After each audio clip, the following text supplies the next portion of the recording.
पूर्व सत्र में अष्टम वसुधा का वर्णन अपन ने समझा था। हरिवंश पुराण में ऐसा उल्लेख है कि मध्य में 8 योजन मोटी है और परिधि में अंगुल के असंख्यातवे भाग प्रमाण सूक्ष्म है। शुद्ध स्फटिक से वह निर्वृत्त है, अर्थात स्फटिकमयी शिला है और देवों के अंतिम विमान से 12 योजन ऊपर, उसके ध्वज दंड से ऊपर। और चूंकि सारे सिद्ध यहां से सिद्धत्व को प्राप्त होकर सिद्ध शिला वो इसलिए कहला रही है क्योंकि उस ईशत प्रागभार पृथ्वी को पार करके ऊपर सिद्धालय में विराजमान होते। एक समय लगता, कोई एक समय तो अपने ज्ञान का भी विषय नहीं है, वो तो सर्वज्ञ भगवान जानते हैं। उतने अल्प काल में वो वहां विराजमान हो जाते हैं। अपना ज्ञान असंख्यात समयों को ग्रहण कर पाता है। असंख्यात समय जब व्यतीत होते हैं और कोई घटना होती है तो अपना ज्ञान उसको पकड़ पाता है। और केवली भगवान का ज्ञान जानता है कि वो एक समय में वहां से वहां पहुंच गया।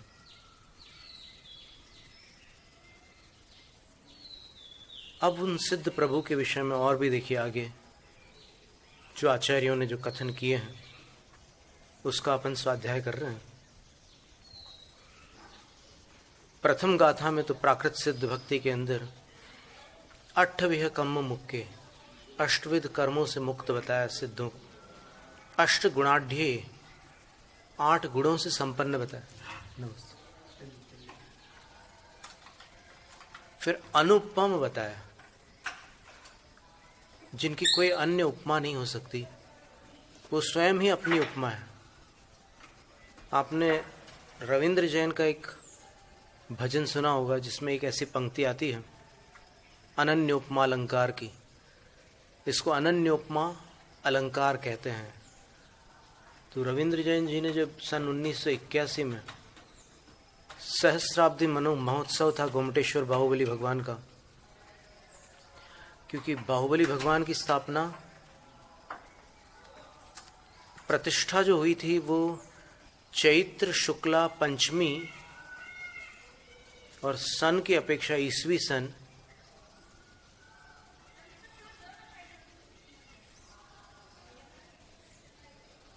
981, ईसवी सन 981 चैत्र शुक्ला पंचमी को वहां पर स्थापना हुई थी।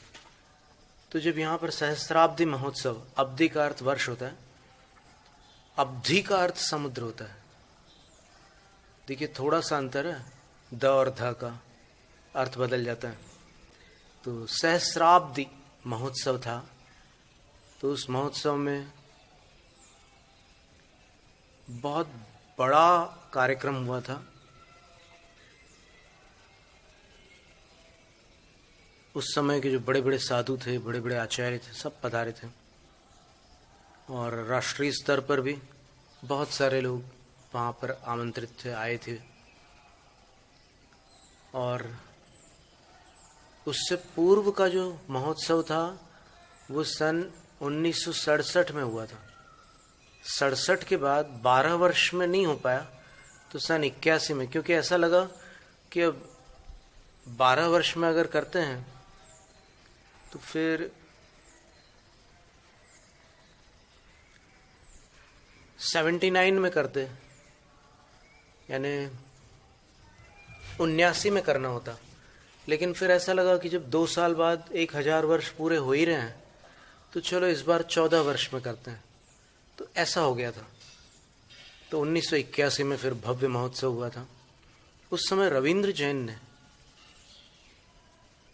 गोमटेश्वर बाहुबली स्वामी के ऊपर बहुत सुंदर भक्ति गीत भजन तैयार किए थे, आरतियां लिखी थी। उसमें एक स्थान पर ऐसा अनन्य उपमा अलंकार का प्रयोग करते हुए उन्होंने लिखा, अपनी उपमा बन आप खड़े कोई और नहीं इंसा जग में, अपनी उपमा बन आप खड़े। यानी वो स्वयं ही अपनी उपमा बन करके खड़े हुए हैं, कोई और नहीं इंसा जग में। ये अनन्य उपमा अलंकार है। इसी प्रकार सिद्धों के समान कोई अन्य नहीं होता, केवल सिद्ध ही होते हैं। फिर इस गाथा के उत्तरार्ध में लिखा, अट्ठम पुढ़वी निविट्ठे, अष्टम पृथ्वी में निविष्ट होकर के वो सिद्धालय में स्थित हुए हैं। तो कहने में आता है कि वो 8वीं वसुधा के निवासी है, अष्टम पृथ्वी के रहवासी है। और निठ्ठे कज्जे, निठ्ठे कज्जे का अर्थ होता है निपटा दिए हैं सारे कार्य जिन्होंने, कोई कार्य नहीं बचा। कितना टेंशन होता है कार्यों को अधूरा छोड़ने में अथवा करने से पहले कि ये काम करना है, ये काम करना है, ये काम करना है। करते हैं तो थोड़ा सा सुकून मिलता है, रिलैक्स होते हैं, शांति का अनुभव होता है। तो यहाँ आचार्य कहते हैं कि उन्होंने सारे कार्य निपटा दिए, वो निष्ठित कार्य हो गए। दूसरा शब्द कृत कृत्य भी होता है, कृतानि कृत्यानि यैस्ते कृत कृत्याः, कर डाले हैं करने योग्य सारे कार्य जिन्होंने, वे कृतकृत्य हैं। तो सिद्ध परमात्मा ऐसे होते हैं।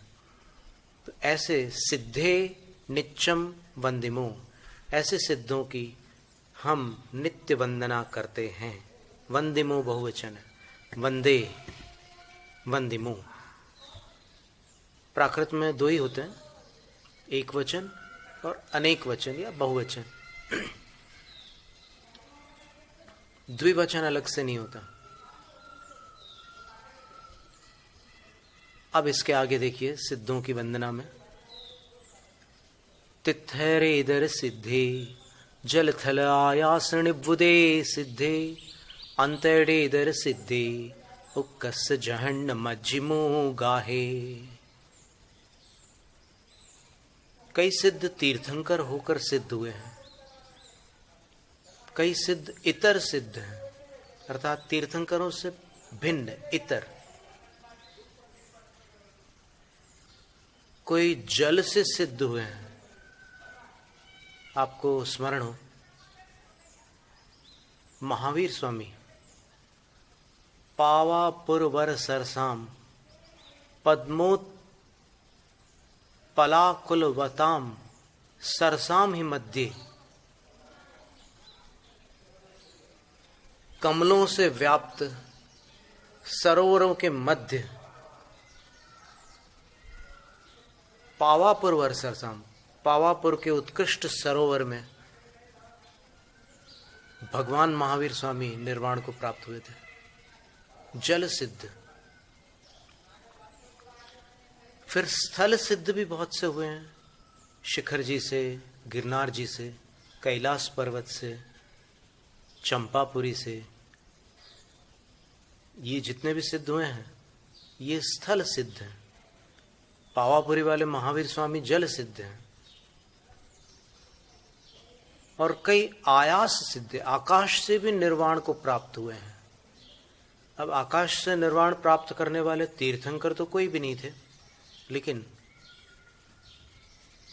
अन्य ऐसे कई मुनिराज हो चुके हैं जिनको कोई वैरी विद्याधर अथवा देव भूमि से उठाकर ऐसे ऊपर ले गया और उपसर्ग करता रहा, तो वो ऊपर ही, यानी न धरती पर न जल में, वहीं आकाश में ही उस वैरी के द्वारा पकड़े हुए, उनके द्वारा उपद्रव को प्राप्त हुए, वो वहीं ध्यानस्थ होकर मोक्ष चले गए, केवल ज्ञान और मोक्ष को प्राप्त हो गए। कई ऐसे अंतकृत केवली होते हैं ना, जो अंतर मुहूर्त में 8 कर्मों को नष्ट करके मोक्ष चले जाते हैं। तो ऐसे आकाश सिद्ध, उनकी हम वंदना करते हैं। 3 प्रकार के सिद्ध हो गए, जल सिद्ध, स्थल सिद्ध और आकाश सिद्ध। फिर पहले 2 प्रकार के सिद्ध बताए थे, तीर्थकर सिद्ध और इतर सिद्ध, फिर जल सिद्ध और आकाश सिद्ध। और इसके बाद फिर से कह रहे हैं कि अंतकृत सिद्ध और इतर सिद्ध। अंतकृत सिद्ध का अर्थ होता है अंतर मुहूर्त में ही केवल ज्ञान और मोक्ष को प्राप्त करने वाले, घोर उपसर्ग पर विजय प्राप्त करते हैं और अंतर मुहूर्त में 8 कर्मों को नष्ट करके मोक्ष चले जाते हैं, वो अंतकृत सिद्ध होते हैं। अंतकृत केवली भी होते हैं, यहाँ अंतकृत सिद्ध की बात है। वही अंतकृत केवली सिद्ध पद को प्राप्त हो गए तो अब उनको अंतकृत सिद्ध भी कहते हैं। फिर इतर सिद्ध, इतर सिद्ध में कौन आएंगे? जो अंतकृत नहीं है वैसे सिद्ध। इसके उपरांत फिर अवगाहना की अपेक्षा से, ऊंचाई की अपेक्षा से उक्कस ओगाहे, उत्कृष्ट अवगाहना वाले जो सिद्ध हैं वो आएंगे। उत्कृष्ट अवगाहना कितनी होती है? अवगाहना का अर्थ होता है उत्सेद, ऊंचाई। तो बाहुबली भगवान थे, 525 धनुष। तो अभी तो एक ही उदाहरण अपने सामने है, क्योंकि और कोई 525 धनुष वाले भगवान का नाम अपने को शास्त्रों में पढ़ने में नहीं मिल आता। तो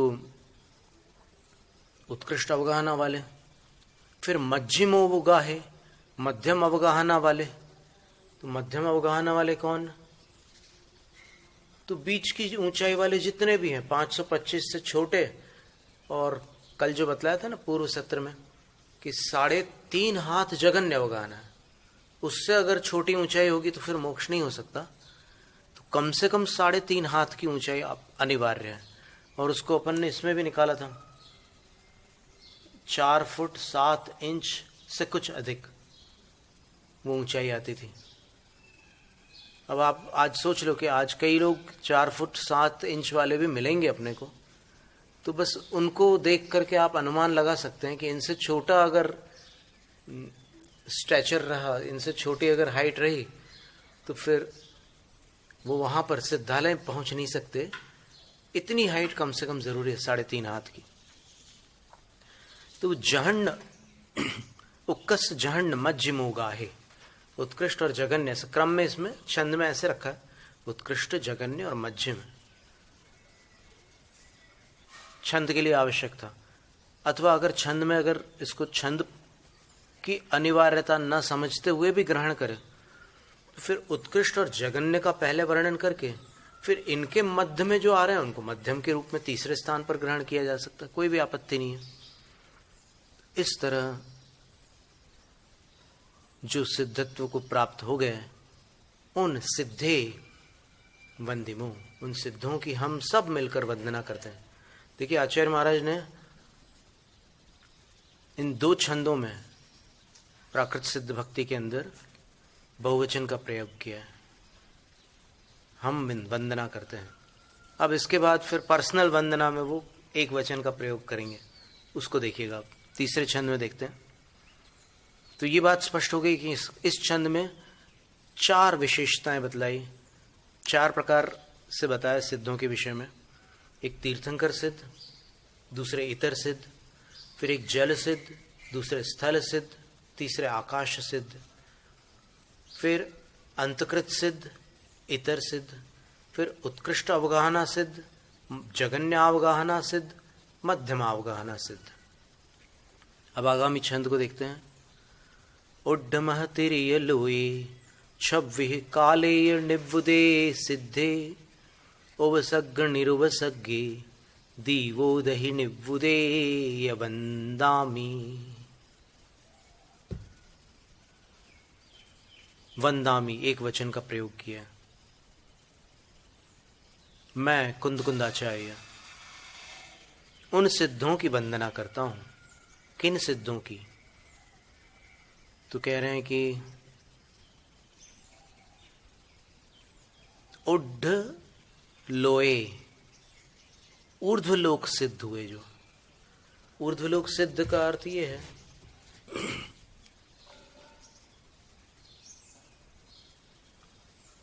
कि उपसर्ग के माध्यम से कोई साधु को बहुत ऊपर ले जाए, लगभग सौधर्म स्वर्ग के विमान तक ले जाए, क्योंकि मनुष्य लोक से बाहर नहीं जा सकते।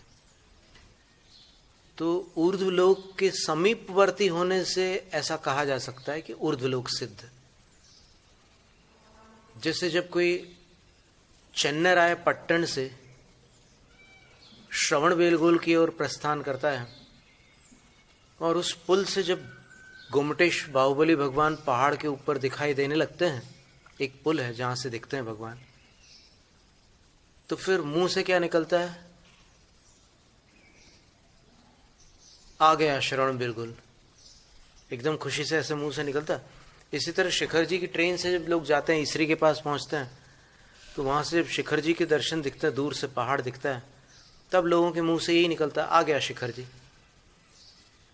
तो ये इस अपेक्षा से कह रहे हैं कि ऊर्ध्वलोक सिद्ध का अर्थ बिल्कुल ऊर्ध्वलोक के निकट कोई ले गया उपसर्ग करने वाला देव या विद्याधर, कोई नहीं, तो वो वहां से मोक्ष चले गया, उपसर्ग के बीचों बीच मोक्ष चले गए, घाती अघाती दोनों प्रकार के कर्मों का नाश कर दिया और मोक्ष चले गए।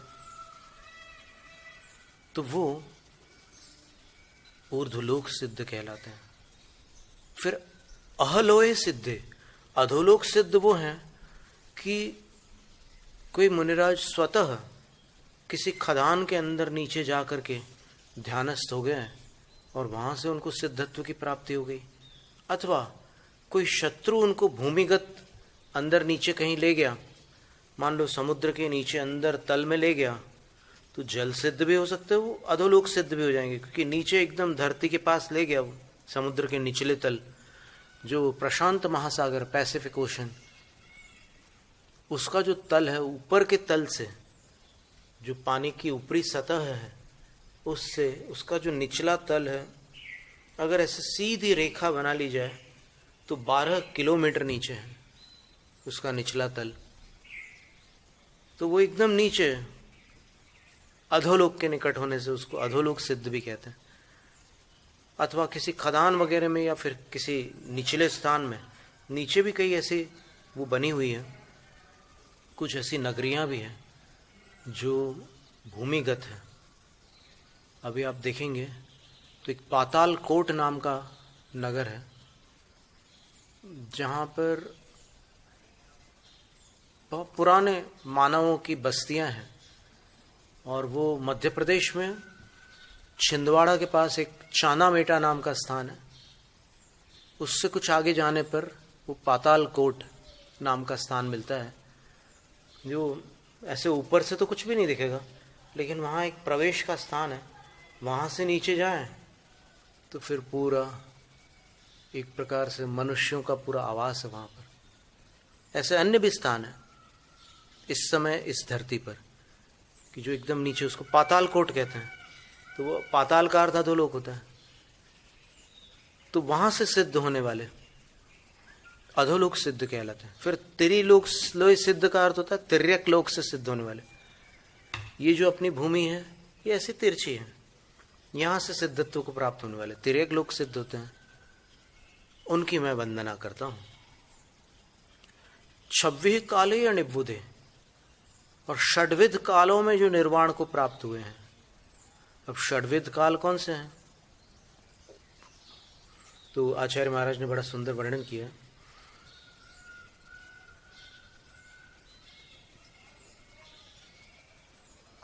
षड्विध काल, 6 काल होते हैं। दीक्षा काल, दूसरा शिक्षा काल,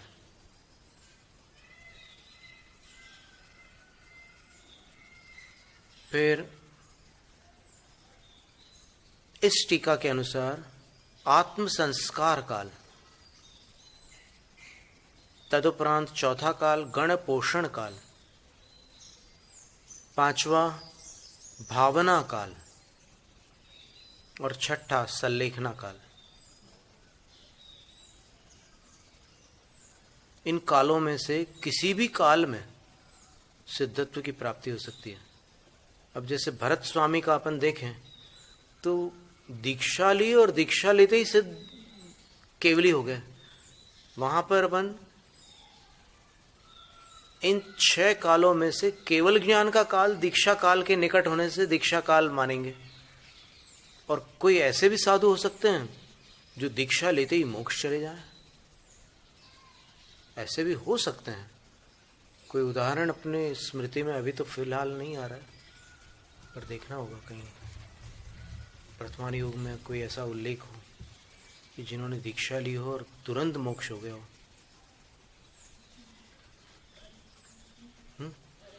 भरत स्वामी मोक्ष नहीं गए थे।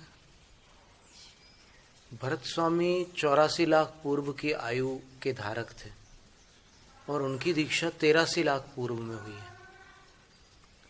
तो सहज रूप से ये अनुमान गम्य है कि जब 1 लाख पूर्व आयु शेष है और दीक्षा के तत्काल बाद उनको केवल ज्ञान हो रहा है, तो 1 लाख पूर्व की आयु तो बचेगी ही बचेगी। तो तत्काल मोक्ष की कल्पना ही शास्त्र सम्मत नहीं है। तब भी कुछ लोगों का ऐसा आग्रह है कि भरत स्वामी दीक्षा लेकर तुरंत केवल ज्ञान और मोक्ष को प्राप्त हो गए थे, पर ऐसा शास्त्र में वर्णन मिलता नहीं है।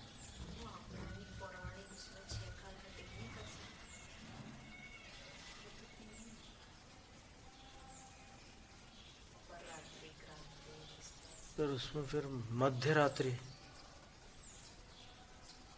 का काल भी लेना होगा, उसे असंभव नहीं है। लेकिन पूर्वाण अपराण 4 काल है एक्चुअली। पूर्वाण अपराण प्रदोष और अपर रात्रि। क्यों? बड़ी अच्छी तरह से हम तो अभी एक एक कटा रहे हैं। अभी तो पहले दीक्षा काल की बात हुई। फिर कोई ऐसे भी मुनिराज हो सकते हैं जो शिक्षा काल में, यानी जब वो शैक्ष है, 12 वर्ष का होता है शैक्ष काल। दीक्षा के बाद 12 वर्ष गुरु के सानिध्य में नियम से रहकर अध्ययन करना होता है 4 अनुयोगों का। दक्षिणा पथ के जितने शास्त्र हैं उनमें जिन जिन मुनिराजों का वर्णन आता है वे सब शिक्षा काल में गुरु चरणों में 12 वर्ष रहकर 4 अनुयोगों का स्वाध्याय करते हैं। उसके बाद ही वो अलग होते हैं गुरु के निर्देश से। कोई आचार्य पद धारण करके प्रस्थान करते हैं और कोई वैसे युगल मुनि के रूप में निकलते हैं, कोई गण के रूप में निकलते हैं।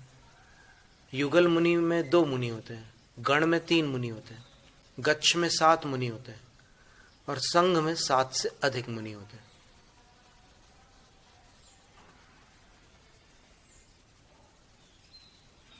तो ये भी एक पारिभाषिक कथन है।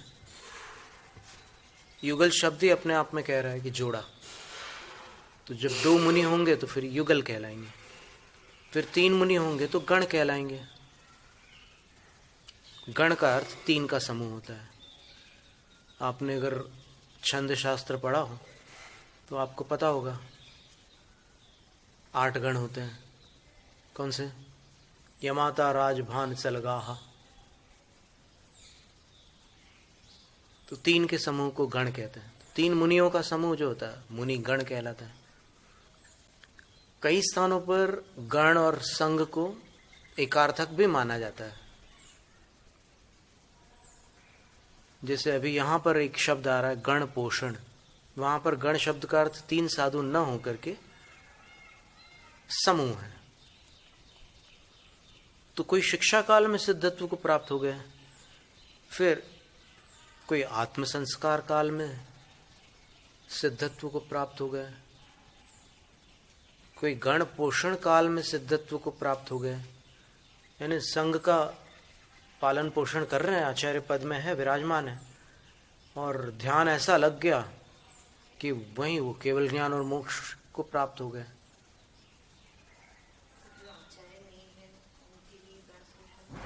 उनके लिए गण पोषण काल नहीं है। आचार्यों के लिए 6 काल है। सब साधुओं के लिए कैसे हो सकता है? जिनका गण ही नहीं है उनका कैसे गण पोषण काल बनेगा? फिर भावना काल होता है। भावना काल में भी बड़ा सुंदर वर्णन है पंचास्तिकाय ग्रंथ के अंदर देख ही लेते हैं अपन, क्योंकि जब सिद्धों का वर्णन चल रहा है तो क्यों कोई बात छोड़ दें अपन, कोई अपने को उतावली थोड़ी है।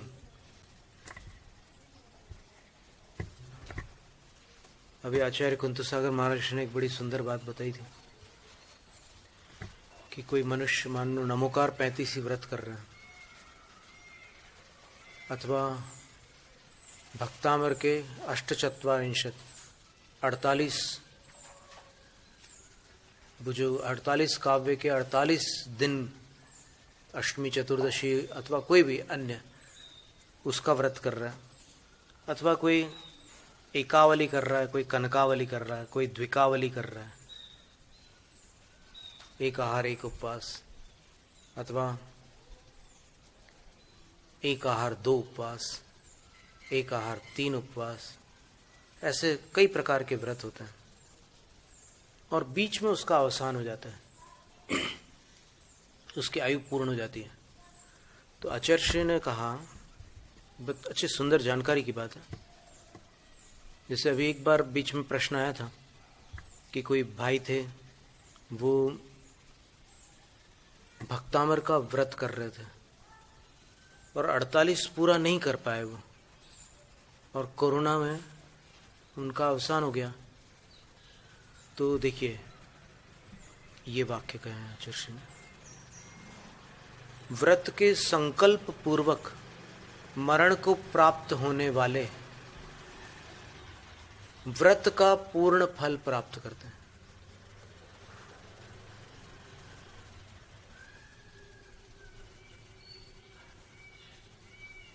और अगर शिथिलाचारी हो जाए बीच में तो पूर्ण फल प्राप्त नहीं करते। ये भी बात कही थी उन्होंने।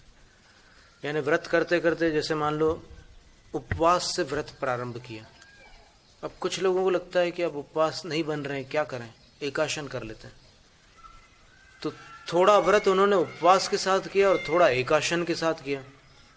फिर कुछ दिन और बीत गए और शाम को पानी ले लेंगे, तो फिर शाम को पानी भी लेना चालू कर दिया। इस तरह जो शिथिलाचार के साथ व्रत किया जाता है उसका फल नहीं होता। आचार्य बोलते हैं कि वो आपको अगर लेना हो तो एक संकल्प करो, ऐसे बार बार संकल्प को बदलने से काम नहीं होगा। तो ये भावना वाला जो खंड है उसको अपन अलग से देखेंगे। आज अपन केवल इतना समझ लेते हैं कि जो 6 काल है आचार्य के जीवन में, शेष साधुओं के जीवन में तो वो गण पोषण काल को छोड़कर बाकी काल तो होते ही हैं। भावना काल, भावना में सत्व भावना आदि अनेक प्रकार की भावनाएं होती, उसका अपन स्वाध्याय करेंगे। फिर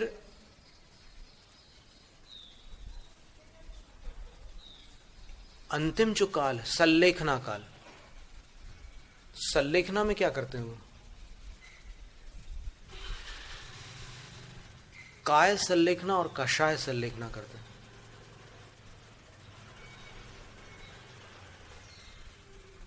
तो काय सल्लेखना से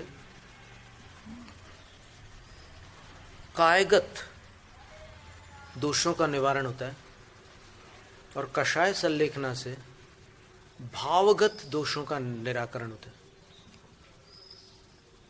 अथवा आत्मा के दोषों का निराकरण होता है। देह के दोषों का निराकरण करने के लिए काय सल्लेखना और आत्मा के दोषों का निराकरण करने के लिए कषाय सल्लेखना। अब इन दोनों का बड़ा महत्वपूर्ण संबंध है, क्योंकि कोई एकांतवादी, अथवा दूसरे सरल शब्दों में कहें कि कोई आग्रही मनुष्य ये कह सकता है कि अरे आत्मा का कल्याण करना है, शरीर से क्या लेना देना, शरीर तो अलग है। उससे प्रति प्रश्न है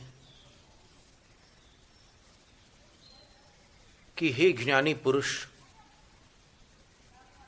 यदि आत्मा और शरीर को तुम सर्वथा अलग मान रहे हो तो तुम यहां धरती पर क्यों भटक रहे हो? तुम्हें तो सिद्धालय में होना चाहिए, क्योंकि जिसका शरीर अलग होता है हमेशा के लिए, वो तो यहां नहीं होता, वो सिद्धालय में होता है। तो ये बात स्वीकार करो आत्मानुशासन ग्रंथ में गुणभद्राचार्य महाराज ने संसारी प्राणी की परिभाषा बताते हुए लिखा है कि संसारी प्राणी किसे कहते हैं? संसारी प्राणी वह प्राणी है जिसके पास स्वभाव भी है, परम पारिणामिक भाव, जिसके पास विभाव भी है, कर्म के उदय से होने वाले विकारी भाव को विभाव कहते हैं, और जिसके पास शरीर भी है। तो स्वभाव और विभाव और शरीर से युक्त प्राणी को संसारी प्राणी कहते हैं।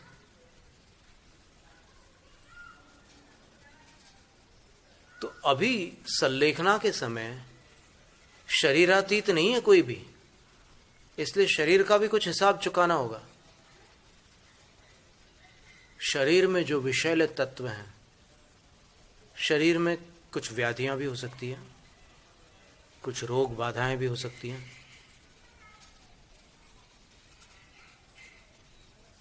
राजा राम वर्णी जी जब सल्लेखना के लिए आए थे नैनागिरी में, तब आचार्य विद्यासागर महाराज श्री ने उनको कैंसर की दवाइयां छोड़ने को कहा। परिवार वालों को थोड़ा अच्छा नहीं लगा कि देखो कैसे एकदम त्याग पर तुरंत ही उतारू हो गया आचार्य महाराज। अब धीरे धीरे कराते तो अच्छा रहता, लेकिन नहीं, आचार्य श्री ने कैंसर की दवाई छोड़ने के लिए कहा। और एक उन्होंने क्रम निर्धारित किया कि इस क्रम से आपको आज आहार वगैरह लेना होगा, चर्या वगैरह करनी होगी। और कुछ काल व्यतीत होने के उपरांत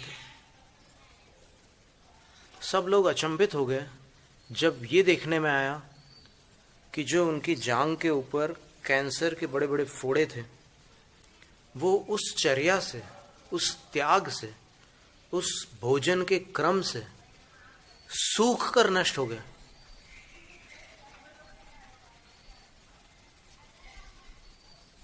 काय सल्लेखना का ऐसा अद्भुत प्रभाव होता है शरीर के ऊपर।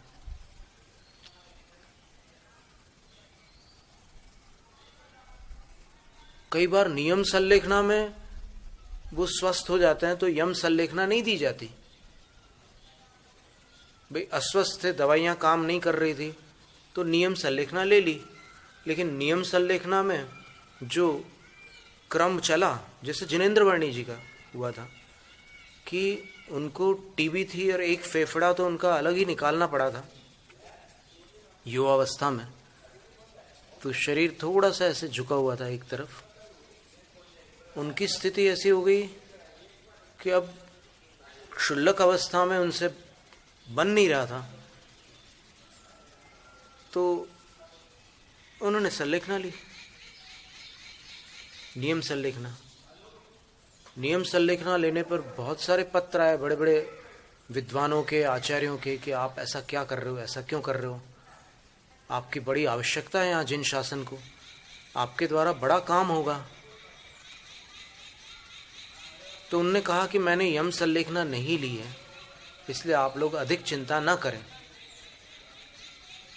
और उस नियम सल्लेखना से उनकी व्याधि का शमन हो गया, वो स्वस्थ हो गए। तो स्वस्थ होने पर उनने नियम सल्लेखना जो होती है वो कालावधि के लिए होती है, तो छोड़ दिए, फिर स्वस्थ हो गए और अच्छे से काम करने लग गए। लेकिन फिर भी अंततः शरीर तो शरीर ही था। एक फेफड़े से मनुष्य कितना चल सकता है? देखो चिन्मय सागर महाराज श्री का भी एक फेफड़ा खराब हो गया था, फिर भी उन्होंने एक फेफड़े से काम तो चलाया, लेकिन अंततः सल्लेखना हो ही गई उनकी। 2019 में हुई ना उनकी सल्लेखना, जुगुल ग्राम में हुई। 2000 जंगल वाले बाबा उनको कहते थे। तो फिर जिनेंद्र वर्णी जी ने फिर आचार्य श्री से सल्लेखना ले ली वहां पर ईसरी में सन 1983 में। सन 80 से लेकर 89 तक आचार्य श्री की सिद्धांत वाचनाएं चली है ग्रीष्म काल में। तो 83 में वाचना नहीं हुई, क्योंकि 83 में 12 अप्रैल से 24 मई तक जिनेंद्र वर्णी जी की सल्लेखना चलती रही। तो फिर वो संलेखना में फिर ये कार्य नहीं होते, बाकी वहाँ बड़ा ध्यान रखना पड़ता है, क्षपक।